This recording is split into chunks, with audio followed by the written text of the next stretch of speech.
Il s'agit en fait d'une jeune fille qui a assisté quelquefois à des réunions évangéliques et qu'elle a apprécié la profondeur des enseignements, mais déplore le fait qu'on ne baptise pas les enfants et qu'il n'y a pas de messe. À cela, M. Gilbert, qu'est-ce que vous répondrez à cette jeune femme? Réal, c'est une question qui m'oblige à aller dans les profondeurs du puits, aller chercher de l'eau fraîche, qu'on appelle la parole de Dieu. Alors, d'abord, madame, pour ce qui est des enfants, les enfants ne sont pas conscients de leur vie, ils vivent, mais ils ne sont conscients de rien. Et depuis, le royaume de Dieu, il est composé de volontaires. Alors, pour être volontaire, il faut être conscient de ce dans quoi nous allons nous engager. Et puis, pour baptiser des personnages, des humains, des êtres, ils doivent comprendre, ils doivent avoir étudié la parole de Dieu, on doit leur avoir enseigné.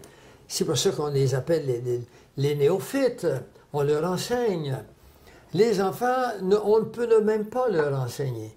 Alors, le désir que les parents avaient autrefois, c'est le catholicisme qui baptisait ses enfants vite comme ça, c'était que leurs enfants s'en aillent pas dans les limbes. Ça n'existe pas, les limbes. Et l'Église catholique aujourd'hui le dit elle-même. Il n'y a pas de purgatoire et le pape a déclaré qu'il n'y a probablement pas d'enfer. Alors, il n'y a plus rien des valeurs d'autrefois qui étaient là. L'enfer, c'est quelque chose que je ne vais pas parler aujourd'hui, mais c'est quelque chose qui sera sur mon site très prochainement. Sur l'enfer éternel.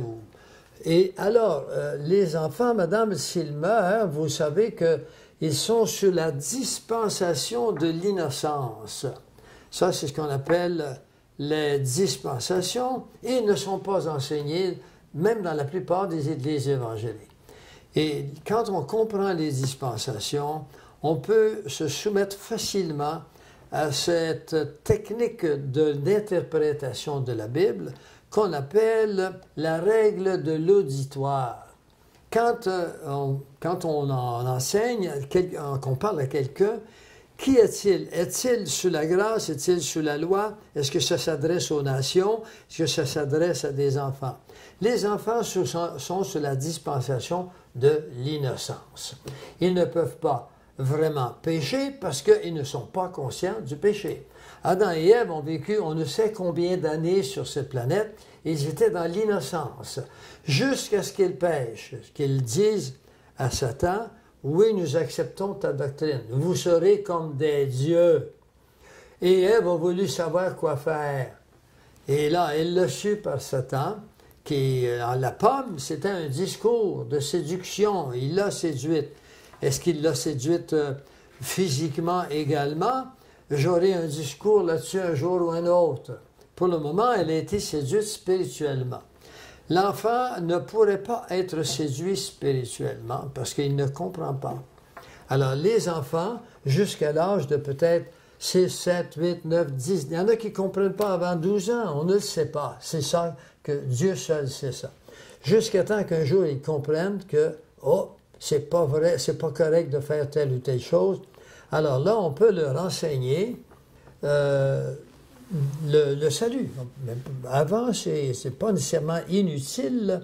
Les enfants qui sont élevés dans un foyer où on parle, on enseigne la parole de Dieu, sont susceptibles de venir au Seigneur.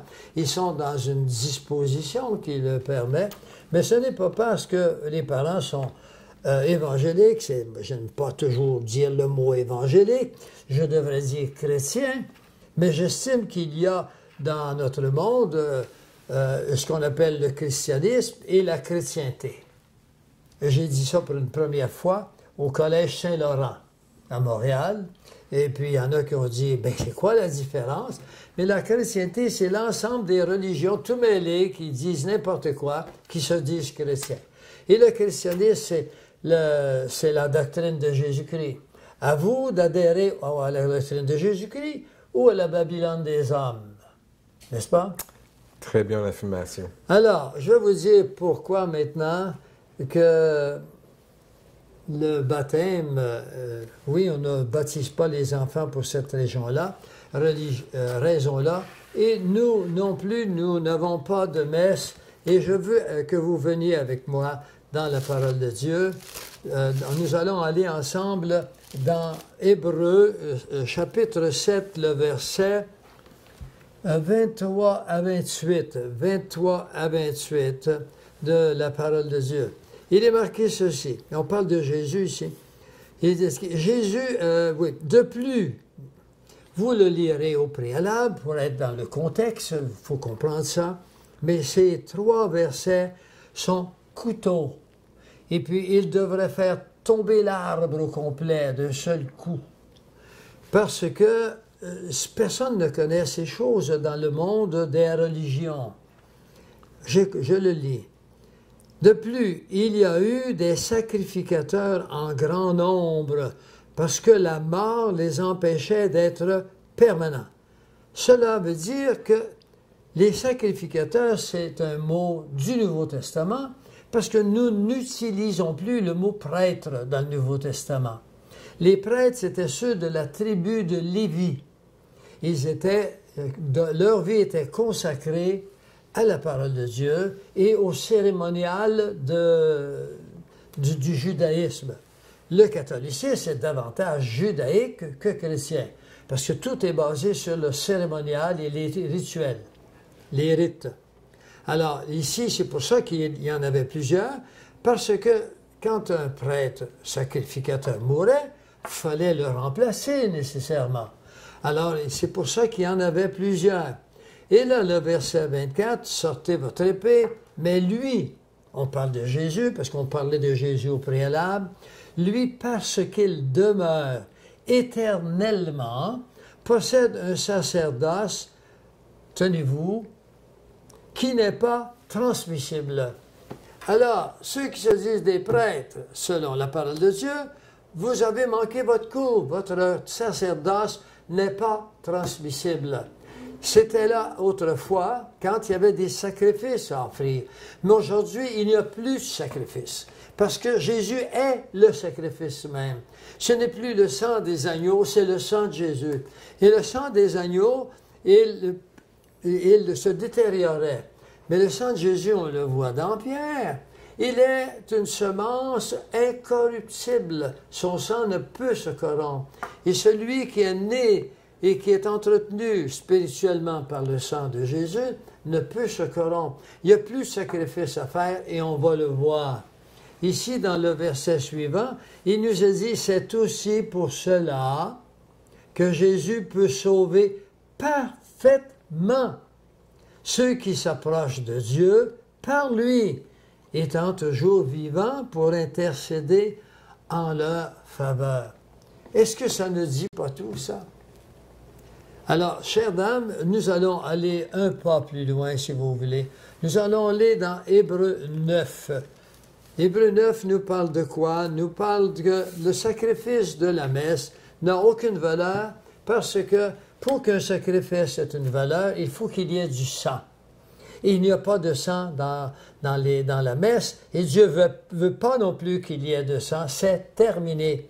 Les animaux étaient là dans le seul but d'être le présage de ce qui allait venir. D'ailleurs, ce verset est textuel. Les animaux, c'était un présage de ce qui allait venir. Pour les Juifs qui sont dans l'Ancien Testament, c'est ce qui allait venir. Mais pour nous, c'est ce qui est venu. C'est passé. Ça fait 2000 ans déjà. Alors, le chapitre 9, le verset 24, alors c'est extraordinaire.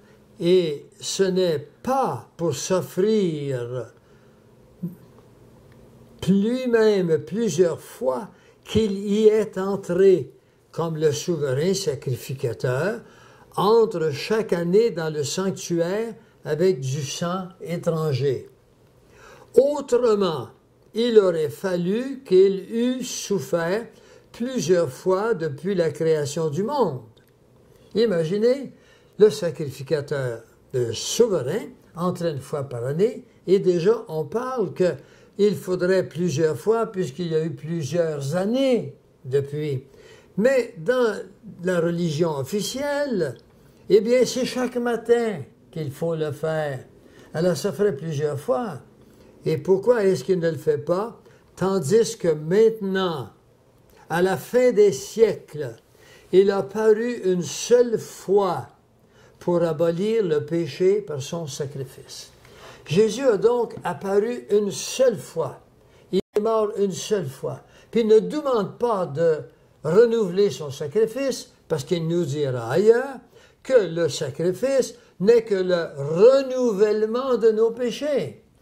Et il dira ceci, il dira, « Or, là où il y a eu pardon des péchés, il n'y a plus d'offrande pour le péché. » Ça, c'est le Dieu que nous avons. Il ne passe pas son temps à nous crucifier, à nous faire souffrir, d'accord? Il n'y a plus de pardon pour les péchés parce qu'ils ont été effacés. Dans l'Ancien Testament, les taureaux, les agneaux, les tourterelles, les chevreaux qu'on pouvait prendre comme sacrifice, il fallait que ce soit le plus beau des animaux, parce que Christ qui allait venir, qui était l'ombre des choses qui allait venir et qui est venu, il était le plus beau des agneaux. C'est Dieu lui-même qui s'offre pour nous. Il nous demande seulement d'y croire. Alors, il fallait qu'il soit le plus beau. Et il est marqué ici qu'il était réservé de mourir une seule fois. De même, Christ qui s'est offert une seule fois pour porter les péchés de plusieurs, et je ferai la remarque qu'il aurait bien pu dire, parce que c'est une doctrine de l'Église officielle, qui est tout à fait ignominieuse, qui est épouvantable, qui est de mauvaise foi, puis de mauvais augure. Un augure, ça s'associe avec le monde de l'occulte, des augures. De même, Christ qui s'est offert une seule fois pour porter les péchés de plusieurs. Ce n'est pas marqué pour porter les péchés de tous. Et je vous le fais remarquer. C'est textuel, les péchés de plusieurs. Les péchés de tous, ça veut dire que tout le monde est sauvé. Et c'est ce que Jean-Paul II a fait à 11h à minuit juste, le 30 décembre 1999. Il a monté en haut de sa chaire à Gondolfo et il a donné l'absolution à l'humanité entière, en voulant dire que l'humanité est sauvée, sans s'occuper du mot repentance que la Bible, que les Écritures exigent. Il n'y a pas eu de repentance, il n'y a pas eu d'acceptation de Jésus-Christ. Ils ont pris un pouvoir, nous sommes Dieu, puisqu'ils se croient des vicaires, qui veut dire le substitut de Jésus. Ils ont emmené des millions de personnes dans l'erreur, dans le mensonge. On n'est pas sauvé parce que Jésus est mort sur la croix. On est sauvé parce qu'on va s'approprier du bienfait de l'œuvre de la croix, que c'est lui qui me sauve maintenant, c'est lui qui me prend en charge, mais il ne me prend pas en charge sans mon consentement.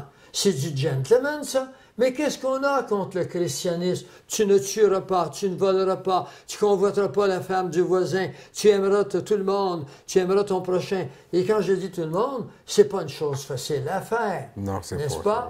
Quand il dit aimez-vous les uns les autres, on n'a pas de problème avec les uns, c'est avec les autres. Évidemment. Oui, mais le Seigneur nous présente ceci comme idéal, mais j'ai connu des gens qui sont arrivés à cet idéal, qui sont capables de les aimer tous, parce qu'ils ont réussi à voir dans l'autre le potentiel de salut, le potentiel d'un élu.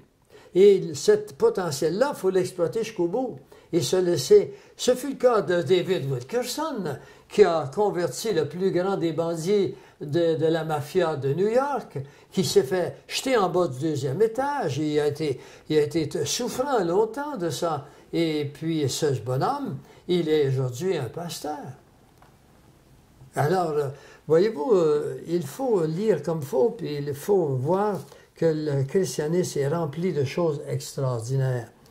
Alors, oui, j'ai terminé ici, c'est marqué, de même que Christ qui s'est offert une seule fois pour porter les péchés de plusieurs. Qui sont les plusieurs? Mais ce sont ceux-là qui viendront dans la parole de Dieu et qui accepteront de devenir enfants de Dieu en croyant en Jésus-Christ. Il faut se souvenir que dans le 3e chapitre de Jean, il nous a dit, il a donné le pouvoir de devenir enfant de Dieu. Contrairement à ce qu'on enseigne et que les gens disent partout, que nous sommes tous des enfants de Dieu, ça ne répond pas aux critères qu'il a porté les péchés de plusieurs. Ça répondrait aux critères de toute l'humanité. C'est faux de donner l'absolution à quelqu'un qui n'a pas demandé le pardon. Hein? Vous êtes bien d'accord avec moi? Je suis d'accord avec vous, oui. Bon, j'en suis sûr. Alors, ici, là, nous avons dans Hébreu un trésor d'information, un trésor d'enseignement qu'il faut que le peuple de ces églises connaisse. Il faut qu'ils s'en aillent à la parole de Dieu, et Dieu merci, il en vient de plus en plus. Je le vois ne serait-ce que par les entrées de plein feu. Dans un mois, nous aurons atteint 5 millions de visiteurs. Merci Seigneur Bravo. de ça. Sachez que je ne m'attendais pas à ces choses. Et là, je dis de quoi?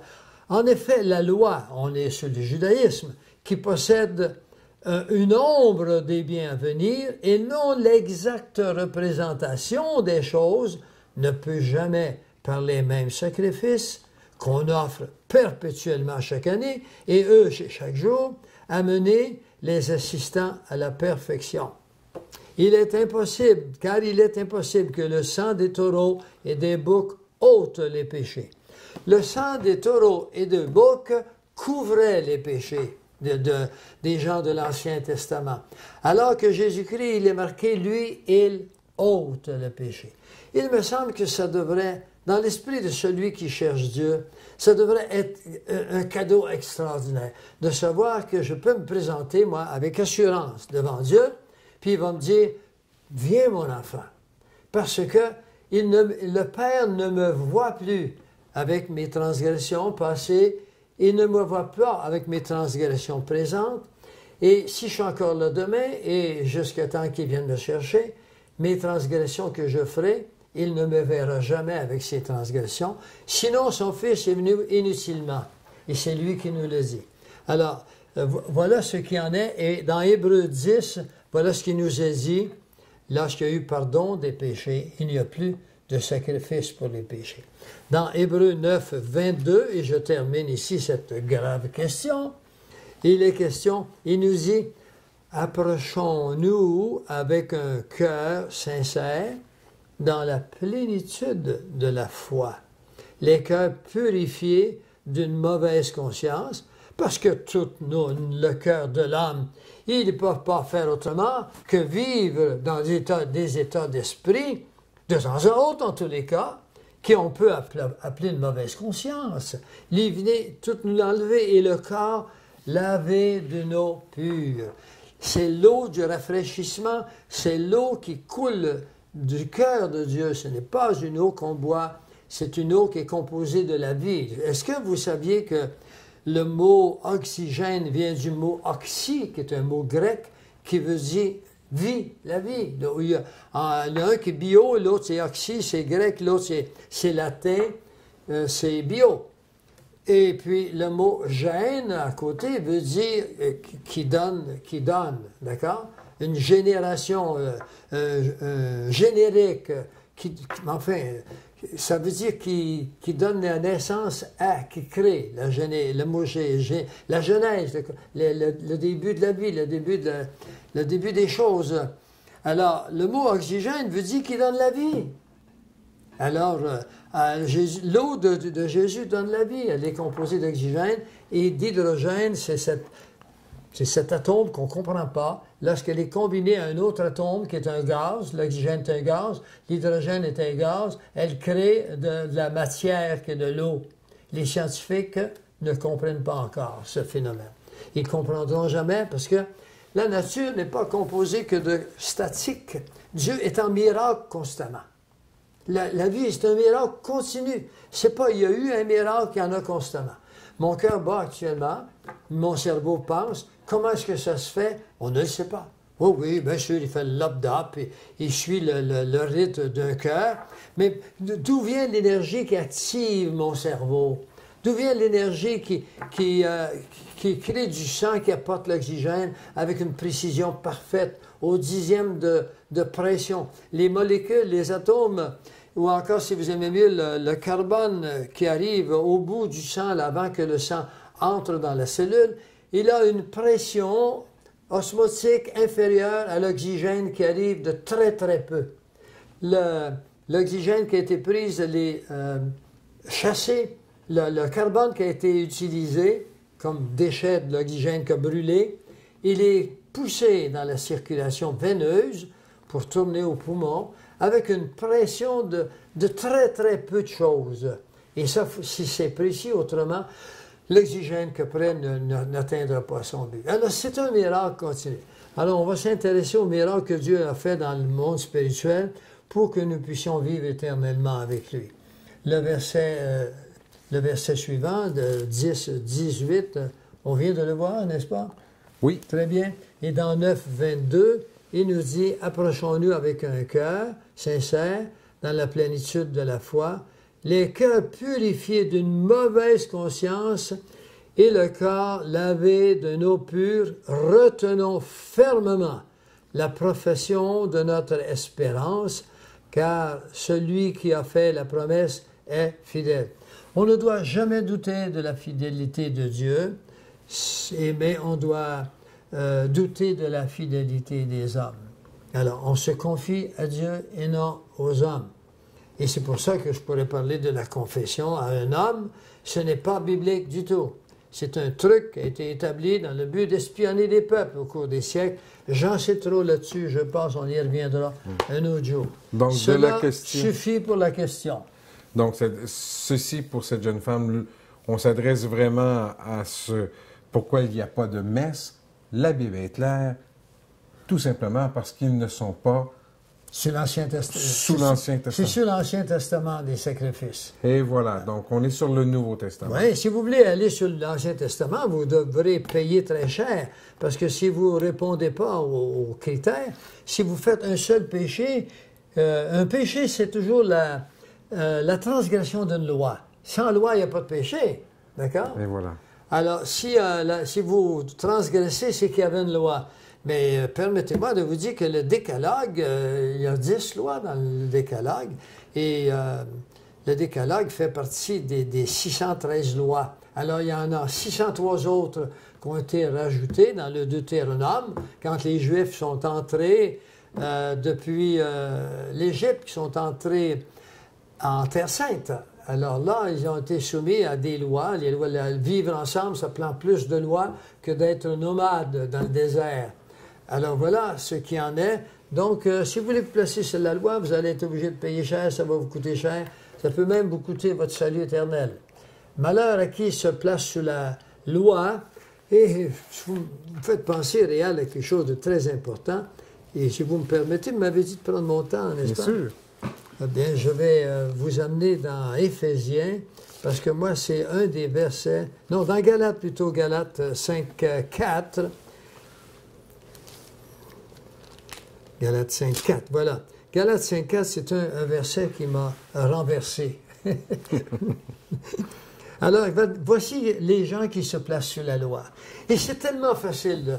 Quand on quitte un peu la grâce de Dieu, le chrétien, il ne s'en va jamais directement à la chair. Il passe par la loi. Puisqu'on a évolué de la puissance de la chair, le peuple a évolué à la loi, tu ne feras pas, tu ne mangeras pas ceci, tu ne feras pas cela, vers la grâce. Tout m'est permis, mais tout ne m'est pas utile. D'accord? D'accord. Bon. Alors, quand le chrétien tombe en déchéance, il retourne dans l'échelle. Il s'en tourne vers la loi et ensuite sur la puissance de la chair. Regardez bien ce qu'il est dit de la loi. Il dit, vous êtes séparés de Christ, vous tous qui cherchez à vous justifier dans la loi. Vous êtes déchus de la grâce. Ah, moi, ce verset, j'ai été renversé par ce verset. Et j'ai un livre chez moi qui s'appelle La grâce. Et je vais dire l'auteur, parce que tout le monde doit lire ce livre. C'est rafraîchissant. C'est vraiment extraordinaire. Ça s'appelle La grâce, écrit par Louis Perry Schaeffer. Louis Perry Schaeffer. C'est la grâce. Il fait partie d'une collection de livres qui s'appelle la collection d'art. Lisez ce livre et vous allez avoir une révélation extraordinaire. Je ne pourrais vous citer quelqu'un qui écrit sur mon site de temps à autre et qui un jour me disait que sa vie chrétienne est devenue pesante pour lui. Il entend souvent les mêmes choses, puis la justification, et puis un jour, la justification qui demande des efforts sans cesse. Hein.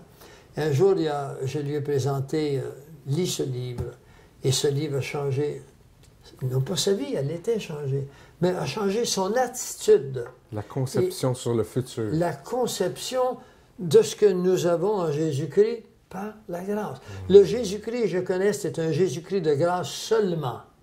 Ce n'est pas un Jésus-Christ de loi.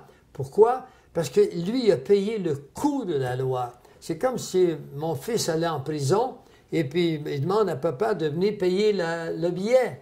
Et ben alors, je vais payer le billet, mais mon fils, il sort de prison, d'accord? Mais nous sommes ses fils. On est sortis de prison, n'y retournons plus. C'est ça qu'est la grâce de Dieu. C'est aussi extraordinaire que ça, mais dans la mesure où on va chercher notre billet, ce n'est pas complètement gratuit. Pourquoi? Qu'est-ce qu'il y a qui n'est pas gratuit? C'est gratuit pour nous parce que le mot gratuit vient du mot grâce, ou le gros grâce est inclus dans le mot gratuit. C'est parce que le salut gratuit que nous avons a coûté à la deuxième personne de la Trinité de laisser des lieux dont nous n'avons pas de concept, ce que peut être la dimension qu'on appelle le ciel.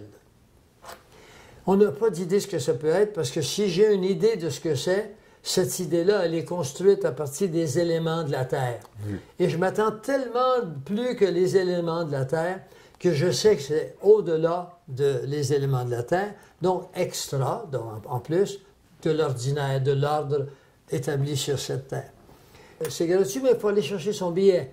Et le billet, c'est quoi? Il faut faire un pas de foi et puis aller vers la repentance devant Dieu, puis lui demander textuellement pardon de ses péchés. Et là, Dieu interviendra. Si votre cœur est sincère, on n'y peut rien. On ne peut pas le savoir si le cœur est sincère. Seule la personne qui vient chercher son billet, elle le sait si elle est sincère. Et certaines personnes me disent, comment puis-je le savoir si je suis sincère? Craignez-vous Dieu? Oui, je crains Dieu. Mais vous êtes sincère. Il faut avoir la crainte de Dieu. L'humanité, ou enfin l'Occident, n'a plus la crainte de Dieu. Mais qu'est-ce que c'est la crainte de Dieu? C'est le respect de sa parole, le respect de ce qu'on voit. Tout le monde devant un beau tableau, Picasso, moi ça ne me dit pas grand-chose. J'aime les belles peintures. Je ne connais pas tous les musiciens au monde, mais une belle musique, je suis capable de l'apprécier. Les beaux tableaux, je ne connais pas tous les arts de la peinture, mais j'ai des beaux tableaux. Il y a des tableaux qui me plaisent, d'autres ne me plaisent pas. Alors, il y a la nature qui est là, il y a les lacs, il y a les couchers de soleil. Ça, c'est les tableaux de Dieu. Les gens vont payer des prix de fou pour s'acheter un petit tableau. Et ensuite, ils vont dire, ça, c'est un Rembrandt. Ah, c'est beau. Ça coûte des millions. Ça n'a rien à voir le coût. C'est parce que c'est la crédibilité qu'on lui donne. Il y a des ignares qui achètent des tableaux qui coûtent très cher parce qu'on leur a dit que c'était beau. Mais la nature, il y a des millions de personnes qui aiment aller dans le bois, le bord d'un lac, les belles feuilles de l'automne, des millions de personnes. Si curieux ne se pose pas la question, qui a créé ce tableau? Ouais. Alors, l'homme est appelé à chercher Dieu. Cherchez et vous le trouverez. Le mois d'octobre arrive avec les feuilles que vous les avez, vous, dans Mauricie ou près de Montréal. Et c'est de toute beauté. On vient en autobus des États-Unis pour voir les feuillages des Laurentides ici. Et les gens ne cherchent pas qui est l'auteur de ce monde. Dieu est sévère là-dessus. Il dit, ils sont sans excuse, ayant vu l'œuvre de mes mains. Donc, ils n'ont pas la crainte de Dieu. Ils n'ont pas la crainte de Dieu. Donc, le billet qu'ils ont entre les mains, ils n'ont pas la crainte. Ils risquent de ne pas être le billet gagnant. C'est la première étape. Le deuxième, c'est de le chercher maintenant. Mais Dieu met dans le cœur de tout le monde la pensée qu'on ne peut pas mourir, ça n'a pas de bon sens, qu'on meurt pour l'éternité. L'homme le sent. Il y a combien de religions qui sont fausses, mais qui sont créées dans le but de faire croire aux gens qu'il y a un au-delà, ou de le faire croire qu'il y a un au-delà, avec raison d'ailleurs. Parce que il y a d'autres dimensions que la nôtre. Nous vivons dans 3 dimensions ici. Il y en a 4. Je vous parlerai d'une 4e dimension un autre jour. Je pense avoir répondu à la dame. Effectivement, vous avez répondu avec la parole de Dieu et il ne faut pas se placer sur la loi. Donc voilà pourquoi les messes ne sont pas requises à notre époque. Bien répondu. Mot de la fin.